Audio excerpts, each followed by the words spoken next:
do I have a particular animus against the left, let's say? It's like, well, probably. Okay, why? Well, first of all, I'm a university professor. It's not like the universities are threatened by the right. They're threatened by the left. 100%. And they're not just threatened a little bit, they're threatened a lot. And that threat made it impossible for me to continue in my profession the way I was. And it cost me my clinical practice too. And that's not over yet, because I have 10 lawsuits against me out right now from the College of Psychologists, because they've allowed anyone to complain about me anywhere in the world for any reason, and have the choice to follow that up with an investigation, which is a punishment in and of itself, and are doing so. And then I've been tortured nearly to death multiple times by bad actors on the left. Now, I've had my fair share of radical right-wingers being unhappy with what I've said, but personally, it's been the left the whole time. Not only me, but my family put my family at risk in a big way, and constantly, like not once or twice, because many people get canceled once or twice. But I've been canceled like 40 times. And I know like 200 people now who've been canceled. And I can tell you without doubt that it is one of the worst experiences of their life. And that's if it only happens once. And then I also know that the communists killed 100 million people in the 20th century, that the intellectuals excused them for it nonstop and still haven't quit, that almost no one knows about it, and that the specter of resentful Marxism is back in full force. And so do I have a bit of an animus against that? Yes. Does it go too far? I don't know. I'm trying to figure that out. And then the consequence of that is that you now have to labor to prevent the catastrophes of the future. That's work. Work is sacrifice. Sacrifice of the present to the future. It's delay of gratification. It's maturity. It's sacrifice to something as well, and in the spirit of something. One of the things I've been suggesting to my audiences, it's one of the rules in my book, is that you should tell the truth, or at least you shouldn't lie.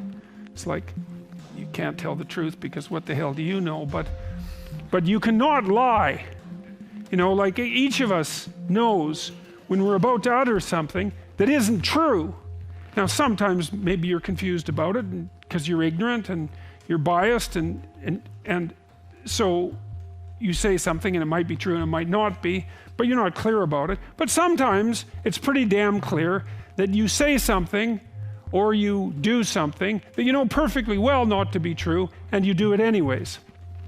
And the proposition that Genesis puts forward is, if you act in truth, then the order you produce is good, regardless of how it appears.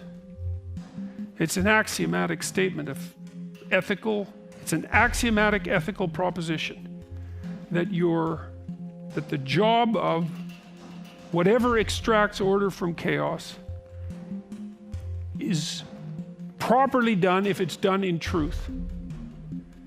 And that's worth thinking about, because it might be true. And then the question is like, well, do you believe it's true? That's a good question. It's not a religious question even, it's a practical question as far as I'm concerned. And my sense is that people just believe that this is true, deeply. And the way you can tell that is not by what they say, but by what they do. And so, for example, one of the things that you might observe is that, you know, if you love someone, your children, let's say, you don't tell them that the best way to get through the world is to lie about everything all the time.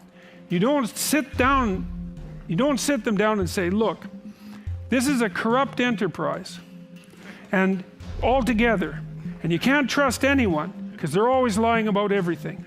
And your job is to become the best liar you possibly can become, because that's the way to get to where you need to get to and to set the world straight.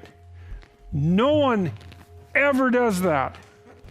And so if they don't do that, which would be belief in the lie, then they must assume something that's approximately opposite. And I would say that most people are not pleased when they catch their children in a lie. And so then you have to ask, well, why is that? It has to be because people believe that the truth is the proper way to proceed. And it isn't obvious why they believe that, but it's obvious that they act as if they do believe that.